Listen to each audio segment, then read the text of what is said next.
Ladies and gentlemen, the story you are about to see is true.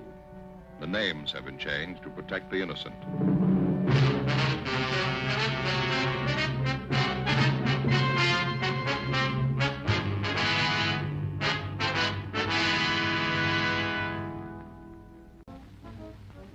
It was Thursday, March 19th. We were working the day watch out of Homicide Division. My partner's Frank Smith. The boss is Captain Lorman. My name's Friday. Somewhere in the city, there was a killer on the loose. A young woman had been...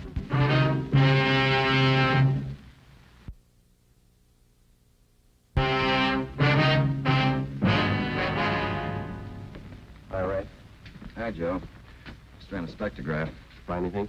Paint flake from the victim's head matches the paint on that hunk of pipe. Any prints? No, pipe was clean. No latent prints. Did you find anything else? I got those blood test reports and a couple of slides for you to look at. Here, over here. What's it look like, Ray? Here. That's blood found on the piece of pipe. Mm-hmm. Type A. And this is blood from the victim. Type A. Match, huh? Yeah, that's right. Not too important, though. Here. There's a slide I want you to see.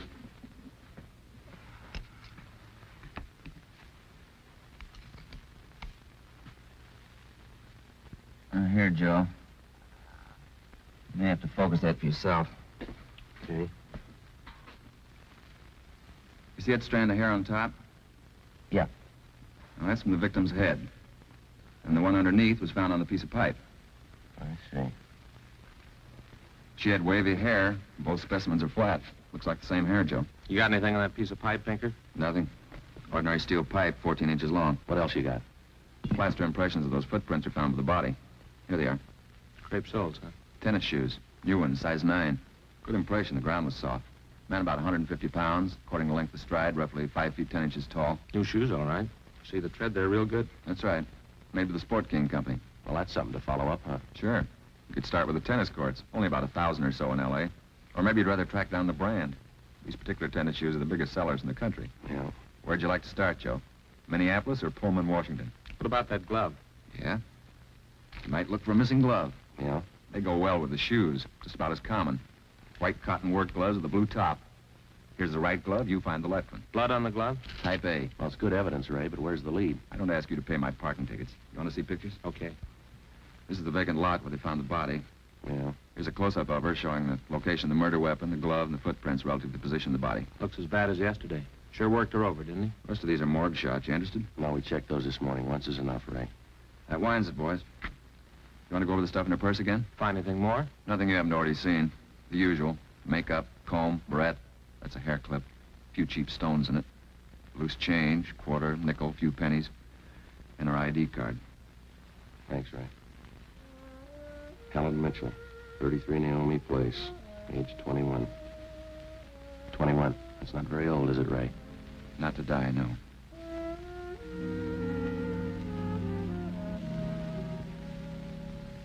Helen Mitchell. Who'd kill Helen Mitchell? Why? Why do you say that, Mr. Meyer? Well, people kill for money. They kill for love. Helen didn't have either of these. No boyfriends? Not in here. She was a good worker.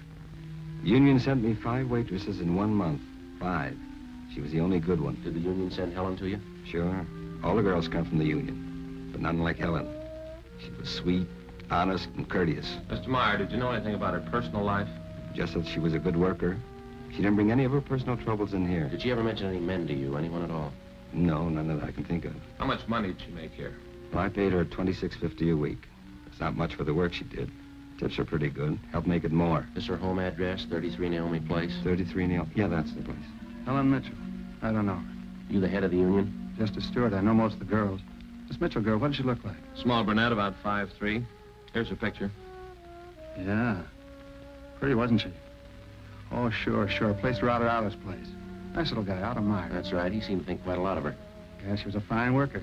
Oh, sure, always right up in her dues. Paid all the assessments right on time. Thought you said you didn't know her. Not right off, I didn't. When she showed me that picture there, placed her right away. Know anything about her personal life? Wait a minute. Why all these questions? Helen Mitchell was murdered last night. Oh? Who did it? Know anything about her personal life? You can see my position, Sergeant. 1,200 girls. Check them in, check them out.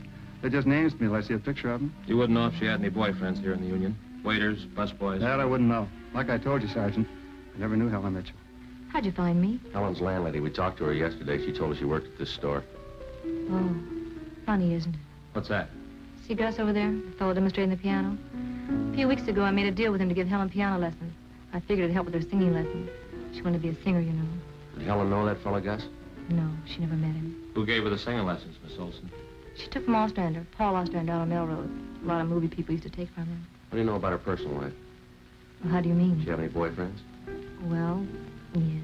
You don't seem sure, Miss Olson. Well, it's just that I don't know. I never asked Helen. But she did have a few days with Paul Ostrander. I don't think she was serious. How about Ostrander? Gee, Sergeant, I don't know. I don't want to involve anybody. You want to help us find the killer, don't you? Yes, but if you're thinking Paul Ostrander did, I'm sure he didn't kill her. No, gentlemen. I didn't kill Helen Mitchell. You gave her singing lessons, Ostrander. You knew her pretty well, didn't you? Yes, I gave her voice coaching for about a year and a half. Helen showed a little promise. Oh, not a great voice. Bad vibrato. You knew her pretty well, didn't you? Why do you say that? You'd take her out once in a while, didn't you? No, I didn't know Helen socially at all. We know you had dates with her. Well, that's not true. The only times I saw her was when she came here to the studio for lessons. You better tell the truth, mister. We can prove you've been out with her. What's the matter? Afraid of the publicity? Is that it? Certainly that's it. I have a successful business here. I've spent years building it. Anything like this would ruin me. Then you have been out with her. Only a few times, nothing serious. And I had nothing to do with the murder. That's the truth. Don't you know that withholding information about a thing like this can go kind of hard with you? Yes, I know that, but what else could I do? Look, Ostrander, somewhere in this city right now, there's a guy who beat a young girl to death. He crushed her skull with a piece of steel pipe. We need every bit of information we can get to track him down. I know that, Sergeant. You could have come to us. We wouldn't run to the newspapers with it. The information's confidential. That's the way we treat it. Most of the time, it's the people who run to the newspapers first, and then come to us. That's right. People are their own press agents. Sergeant, I'd like to know what right you have to invade my privacy and lecture me on my civic duty. I'll tell you what right, Ostrander. We want the man who murdered Helen Mitchell. I got as much right as he had at 12:14 this morning. Come on, Joe. Yeah. Thanks. Sorry if we invaded your privacy. Homicide, Bechtel. I beg your pardon? No, ma'am, you've got the wrong extension. You want 2511. Just a moment, I'll transfer you. Hi, Captain's looking for you. Thanks, Dean. Switch is to 2511. Skipper? Frank? Joe? What you got? A notebook full of notes, a crime lab full of evidence, nothing to tie them together. These some of the people you interviewed? Yeah, those and about a dozen more we didn't even bother to take notes on. It's hard to figure, Skipper. Everybody seemed to like the girl. Helen Mitchell. No known relatives. Single, unattached girl living all alone in the city. Few friends and no enemies, none we can find anyway. You satisfied all the people you interviewed are in the clear? Well, if we're going to stick to the simple robbery motive, they are. The kind of money Helen Mitchell made wouldn't interest those people. How you doing on the outside leads? Nothing. If we could just find one hole someplace, anything. All right, now look, you got a lab full of evidence across the street. You got a book full of names here. You got the pieces, now fit them together. You just don't add. Well, go over them and keep going over them till they do add. Anything from the informants? Nothing so far. No tips on anybody that's been dough heavy lately. Nobody shooting off their mouth. The guy we want won't advertise. Figures himself a pretty smooth operator. Probably made a mistake somewhere along the line. We'll find it. Got a hot shot, Skipper. Yeah? 3220 Casino, woman, probable attack. All right, roll on it. We ran down the hotshot call for 3220 Casino. Turned out to be a typical dead-end lead. Her name was Mrs. Lillian Horn. For the past 5 years, Mr. Horn had been paid regularly on Wednesdays. He spent all day Thursday drinking up his paycheck and beating his wife. The call had no connection with the Mitchell murder.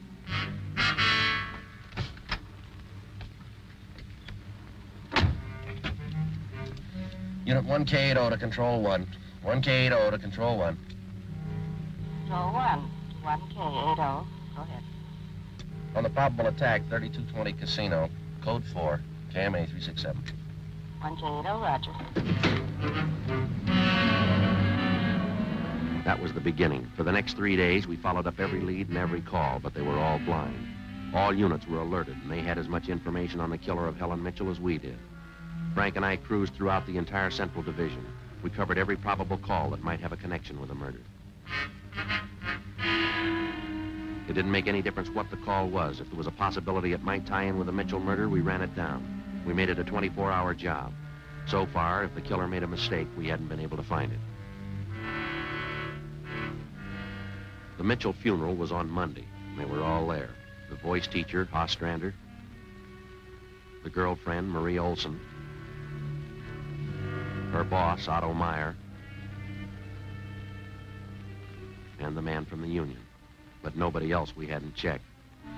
That was Monday afternoon. Monday night, we went back to the old routine, tracking calls during the night in the squad car, picking up small threads that led nowhere. 3 more days of the same thing. Thursday morning, 1 week after we found Helen Mitchell's body. I'll get it. Homicide, Friday. Yes, sir, that's right. Uh-huh. All right. What was that name?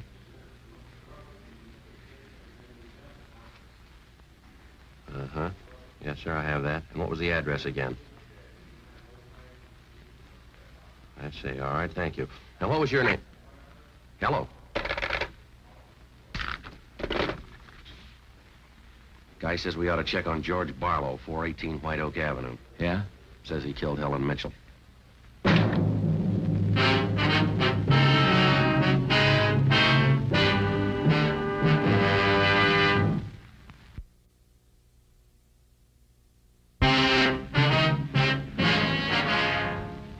Thursday, 11:26 a.m. Frank and I drove out to check on George Barlow. He denied knowing anything about the killing of Helen Mitchell. He said that he didn't even know the girl. It was just the same as in any other case. An unsolved crime offering an opportunity to neighbors to get even with someone they dislike by accusing them of the crime in an anonymous call to the police. In the next few days, we got 10 other calls, all giving us the name of the murderer. Each of them had to be checked out. Each of them led nowhere. Saturday night, Frank and I were back in the squad car cruising the Central Division. Saturday night's a good night for robbery. By 10 p.m., we'd run down 4 various calls. I'm gonna pull over. Let's have a smoke, huh? Yeah. Right over there. 1285, Roger. Unit 4R2, 1254, 1254 Tower Road. A woman screaming, code 2. We can handle that. Unit 1K80 to Control 1. 1K80 to Control 1. 1285, code 1. Control 1 to Unit 1K80, go ahead. On your 1254 Tower Road call, we are in the vicinity. We will handle. 1K80, Roger. All right, let's go. Control 1 to 4R2, disregard your last call, handled by 1K80.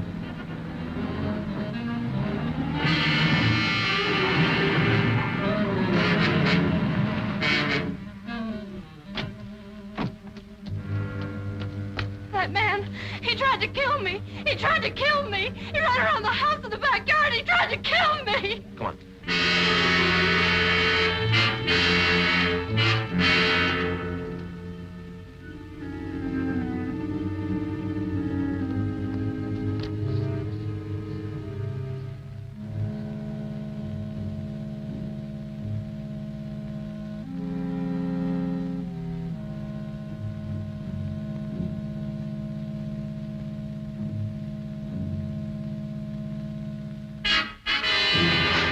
Hold it.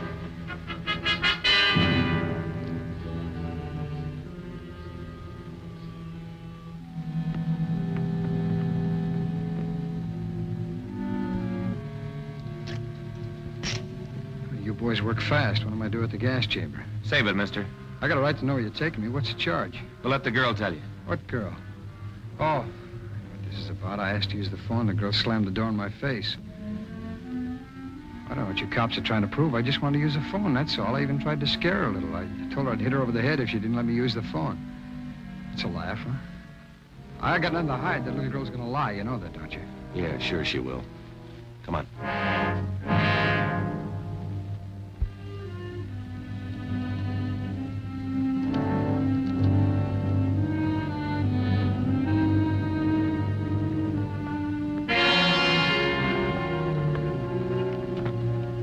That's the man. He tried to kill me.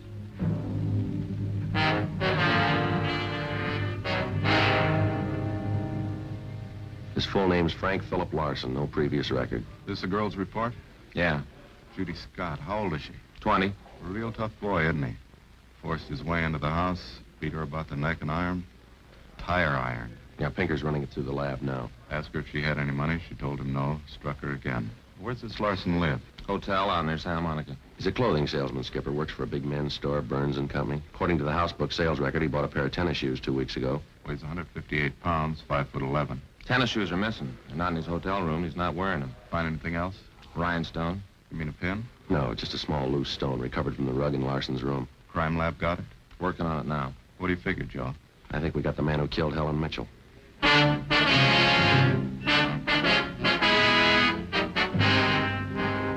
few scraps of circumstantial evidence and a hunch. Really wasn't much to go on. Larson had gone after the little Scott girl with a tire iron. Wasn't much of a tie-in, but we had to be sure. All that day, we checked Frank Larson's alibi for the night of Helen Mitchell's murder. We interviewed the personnel manager at Burns & Company where he worked. We talked to all the clerks who knew him, the manager of the hotel where he lived.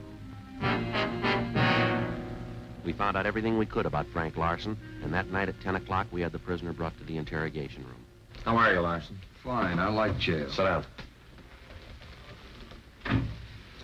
Lousy weather. It's been foggy all over town. I wouldn't know. I've been inside all day.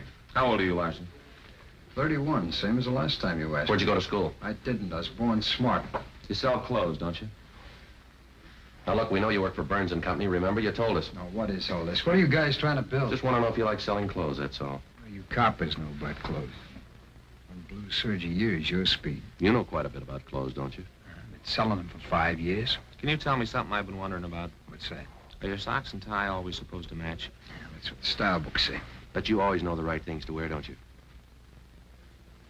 You wouldn't wear black shoes with a brown suit, would you? Is that what you're keeping me here for, a style lesson? Would you wear black shoes with a brown suit? Well, most people wouldn't. I bet you wouldn't wear brown shoes with a tuxedo either, would you? Nobody would. That's a gray flannel you got on there, isn't it? Yeah. That's a good-looking suit. I'll drop around. I'll get you a good deal. Suit like that flannel you're wearing there, you'd never wear tennis shoes with an outfit like that, would you? What do you think? I think you did. I think you wore them the night you killed Helen Mitchell. Who? Maybe you didn't have the gray suit on, but you were wearing tennis shoes, Sport King, size 9, sell for $5.95. You picked them up at a discount, cost you $3 1/4. Where'd you get that? Out of the house book, Burns & Company. You wouldn't have those shoes around now, would you? We couldn't find them in your hotel room. Your boss, Mr. Craig, used to think a lot of you, Larson, before you started drinking on the job. Your commissions used to run pretty high until the last couple of months. What happened? That cheap booze get to you? You two really nosed around, didn't you? When are you going to tell me what I eat for breakfast? Cornflakes, cup of coffee, a donut, sometimes 2 donuts when you're hungry. Elsie waits on you at the Royal Cafe. She gets a dime tip. Now, how about it, Larson? Where are the tennis shoes? They wore out. In 3 weeks? Can't be very good tennis shoes. No, they didn't wear out. What'd you do with them? You know all the answers. You figure it. We know you bought the tennis shoes. We don't know where they are now. We know you had them. Size 9. 3 feet from the body of Helen Mitchell, we found 2 size 9 footprints made by a pair of Sport King tennis shoes. We figured the man weighed about 150 pounds. You weigh 158. We figured he was about 5'10". You're 5'11". You come awful close to being the same build as the man who killed Helen Mitchell. Don't you, Larson? And you wear the same size tennis shoes, same brand name. Lots of people wear a 9. That's the average size. Sell a lot of Sport Kings, too. Everybody wears them. If we could find your pair, might make a difference. Doesn't mean your tennis shoes made the prints by the body. Doesn't prove they didn't either. What'd you do with them, Larson? I threw them away. That's too bad. Might make a difference. What difference could it make? I threw them away, that's all. How about the mate to this glove? I never saw it before. He found this right-hand glove by the body of Helen Mitchell. Just an ordinary cotton work glove. Everybody wears them. If we could find the missing left glove, might make a difference, huh? Size medium. That's average, too, isn't it, Larson? I never sold work gloves. I wouldn't know. No, but you bought work gloves, haven't you? Not a pair of those. You mean like this, don't you? We've only got one. What kind of work gloves did you buy? I didn't buy any. You just said you did. I never said I bought any work gloves. You bought tennis shoes, though, didn't you? Sport Kings, size 9. I told you I bought tennis shoes. Didn't I tell you I bought them? No, you didn't tell us. We told you. Found it out from Burns & Company, where you work. All right, you told me. I bought them. You know that. Same kind of tennis shoes made the footprints by Helen Mitchell's body. It wasn't me. Then why won't you tell us what you did with those shoes? I already told you. I threw them away. They were only 3 weeks old. They must have worn out awful fast. I didn't say they wore out. They got too dirty. No, you told us they wore out. Remember, Larson? I don't remember what I told you, but I don't have them now. We know you don't have them now. Where are they? He told us they got too dirty. Right, Larson? Yes. Yes, that's what I said. Anyway, you haven't got them now. No, I haven't got them now. All right, just for the record, which was it? Did they get too dirty or did they wear out? Whatever I said before. You said both before, Larson. All right, I said both. You haven't got anything on me. We've got that Scott girl's statement from last night. She says you tried to kill her. She's lying. I told you she'd lie, didn't I? I only wanted to use a phone. She says you hit her with that tire iron. Did you hit her with the iron? No. I only tried to scare her. I didn't hit her with anything. And how did she get those marks around her neck and arms? Police doctor says they were made by that tire iron. I don't care what your doctor says. I didn't hurt her. What do you mean, Larson? You didn't hurt her or you didn't hit her with that tire iron? Neither one. I just wanted to use a phone. How'd you know she had a phone? I didn't know she had a phone. I just went up to find out. Find out what? To find out if I could use her phone. But you said you didn't know if she had a phone. Oh, how can anybody know anything the way you twist everything around? Sorry, Larson. We only want the truth. How about a cigarette? Yeah. I could use one. Matches. Larson, where were you Wednesday night, March 18th? How many times are you going to ask me the same question? Just want to make sure we got it right. Well, I told you this morning. I went to a show. I got out about 11. I had a beer and I went home. What time did you get home? About 11:30. Did you stay home? I went to bed. What'd you see at the show? I never remember the names of them. You ought to try to remember this one. It's pretty important. I went to the Deluxe Theater. I saw Spencer Tracy in something. What was on when you walked in? The news. I never go in the middle of a picture. Neither do I. Spoils them for me. Yeah, that's right. The girl in the box office doesn't remember seeing you go in. Well, how would she know? It's Keno night. There's a big crowd. Did you win anything? I never do. Anybody hit the jackpot? I don't remember. They give away a lot of money at those neighborhood theaters. I always remember who hits the jackpot. All right, you do. I don't. Do you remember if anybody won the jackpot? I told you no. Do they have a jackpot at that show? I guess they do. I don't know. You knew it was Keno night. You should know if they had a jackpot. Maybe they had a jackpot. I don't know. I went out for a smoke. Now, you said the cartoon was on when you went in. Why do you always twist what I say? I told you the news was on when I went in. You remember anything about that newsreel? It was 10 days ago. How do I know it was in it?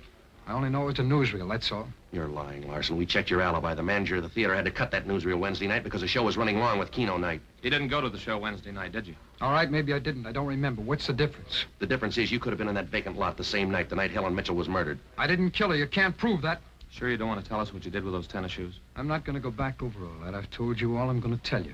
You know how the Mitchell girl was murdered? How would I know? I don't know anything about it. She's on her way home from work as usual, about midnight. Of course, you were home in bed at that time. But you didn't go to the show that night, Larson. On her way home, Helen Mitchell always took a shortcut across a vacant lot. She's about halfway down through the lot when the murderer tried to grab her purse. She screamed and he struck her, hit her several times with a piece of steel pipe, 14 inches long. He beat her to death with that piece of steel pipe. And he dropped the pipe in the right-hand cotton work glove. He left 2 footprints, size 9, Sport King tennis shoes. I know all that. All right, here's something you don't know. When the killer scooped the paper money out of that girl's purse, he accidentally took along a loose rhinestone, a stone that fell out of a cheap barrette in the bottom of her bag. He carried that stone home with him. When he reached in his pocket to pull out the money he stole from her, the rhinestone fell out on the floor. So? We found that rhinestone on the rug of your hotel room. I haven't lived in that room all my life. Maybe the guy before me dropped it there. No, not this one.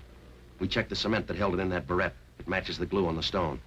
No, Larson, that rhinestone came from the hair clip that Helen Mitchell wore before she was murdered. That's enough to take you to the district attorney with. What am I supposed to say? We want you to tell us the truth. Why did you kill Helen Mitchell? Hi. Hi, Gene. Some coffee and sandwiches for you. Thanks, Gene. Looks like we're going to be here a long time. Sure, I got some ham, cheese, and liverwurst and some fruit. Coffee's black, but there's cream and sugar on the side. Thanks, Gene. Looks good. What about you, Larson? Ham, cheese, liverwurst. Not hungry, huh? Okay. Sandwich, Joe? No, thanks. I think I'll have an apple there. Thank you.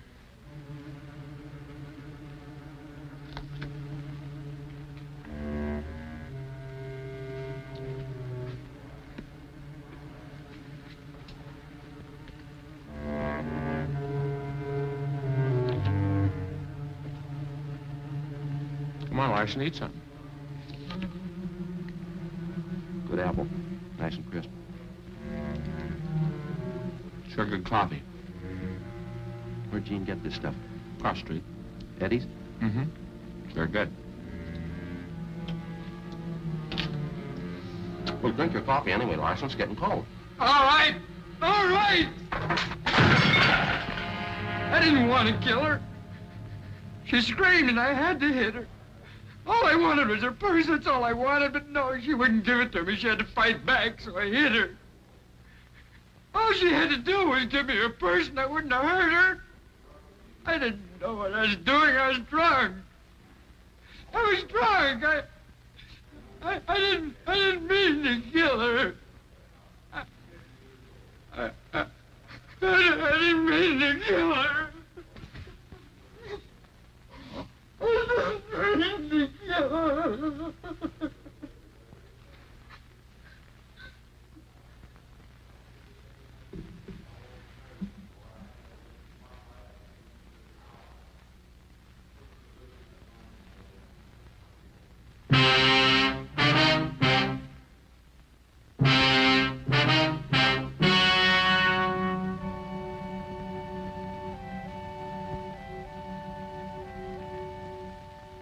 On August 18th, trial was held in Department 86, Superior Court of the State of California, in and for the County of Los Angeles. In a moment, the results of that trial.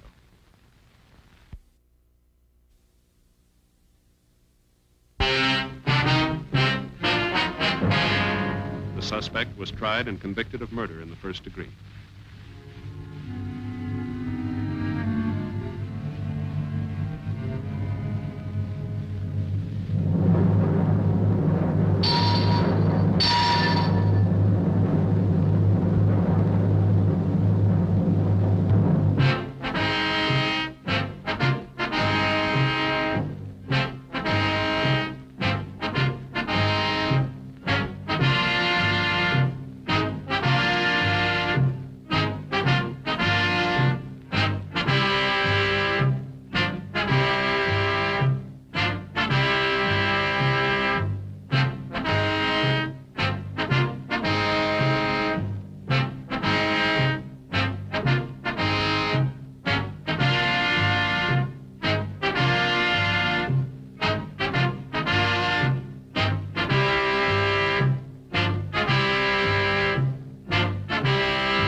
Want to go over the stuff in her purse again? Find anything more? Nothing you haven't already seen.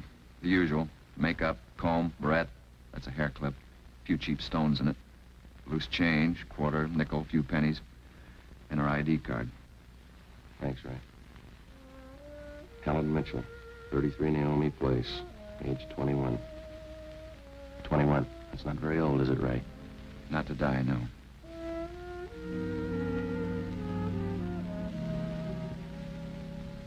Helen Mitchell. Who'd kill Helen Mitchell? Why? Why do you say that, Mr. Meyer? Well, people kill for money. They kill for love. Helen didn't have either of these. No boyfriends? Not in here. She was a good worker. The union sent me 5 waitresses in 1 month. 5. She was the only good one. Did the union send Helen to you? Sure. All the girls come from the union, but none like Helen. She was sweet, honest, and courteous. Mr. Meyer, did you know anything about her personal life? Just that she was a good worker. She didn't bring any of her personal troubles in here. Did she ever mention any men to you, anyone at all? No, none that I can think of. How much money did she make here? Well, I paid her $26.50 a week. It's not much for the work she did. Tips are pretty good. Help make it more. Is her home address 33 Naomi Place? 33 Neil. Yeah, that's the place. Helen Mitchell. I don't know. You the head of the union? Just a steward. I know most of the girls. This Mitchell girl, what did she look like? Small brunette, about 5'3". Here's her picture. Yeah. Pretty, wasn't she? Oh, sure. Placed her out at Alice's place. Nice little guy, out of Meyer. That's right. He seemed to think quite a lot of her. Yeah, she was a fine worker. Oh, sure, always right up in her dues. Paid all the assessments right on time. Thought you said you didn't know her. Not right off, I didn't. When he showed me that picture there, placed her right away. Know anything about her personal life? Wait a minute. Why all these questions? Helen Mitchell was murdered last night. Oh? Who did it? Know anything about her personal life? You can see my position, Sergeant. 1,200 girls. Check them in, check them out. They just names to me till I see a picture of them. You wouldn't know if she had any boyfriends here in the union? Waiters, busboys? Footprints are found with the body. Here they are. Crepe soles, huh? Tennis shoes. New ones, size 9. Good impression. The ground was soft. Man about 150 pounds. According to length of stride, roughly 5 feet 10 inches tall. New shoes, all right. See the tread there real good? That's right. Made by the Sport King Company. Well, that's something to follow up, huh? Sure. You could start with the tennis courts. Only about 1,000 or so in L.A. Or maybe you'd rather track down the brand. These particular tennis shoes are the biggest sellers in the country. Yeah. Where'd you like to start, Joe? Minneapolis or Pullman, Washington? What about that glove? Yeah? You might look for a missing glove. Yeah? They go well with the shoes. Just about as common. White cotton work gloves with a blue top. Here's the right glove. You find the left one. Blood on the glove? Type A. Well, it's good evidence, Ray, but where's the lead? I don't ask you to pay my parking tickets. You want to see pictures? Okay. This is the vacant lot where they found the body. Yeah. Here's a close-up of her showing the location of the murder weapon, the glove, and the footprints relative to the position of the body. Looks as bad as yesterday. Sure worked her over, didn't he? The rest of these are morgue shots. You interested? No, we checked those this morning. Once is enough, Ray. That wine prints. You find anything else? I got those blood test reports and a couple of slides for you to look at. Here, over here. What's it look like, Ray? Here. That's blood found on the piece of pipe. Mm-hmm. Type A. And this is blood from the victim. Type A. Match, huh? Yeah, that's right. Not too important, though. Here. Here's a slide I want you to see.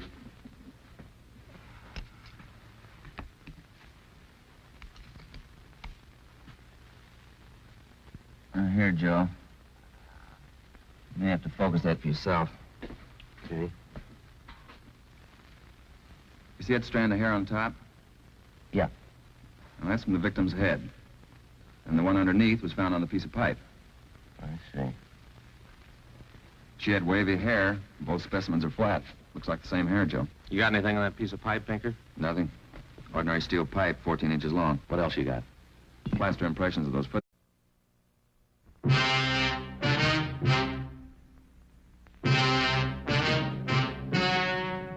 Ladies and gentlemen, the story you are about to see is true.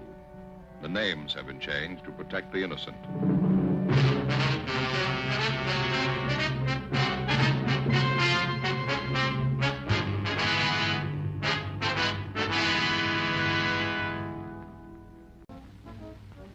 It was Thursday, March 19th. We were working the day watch out of Homicide Division. My partner's Frank Smith. The boss is Captain Lorman. My name's Friday. Somewhere in the city, there was a killer on the loose. A young woman had been...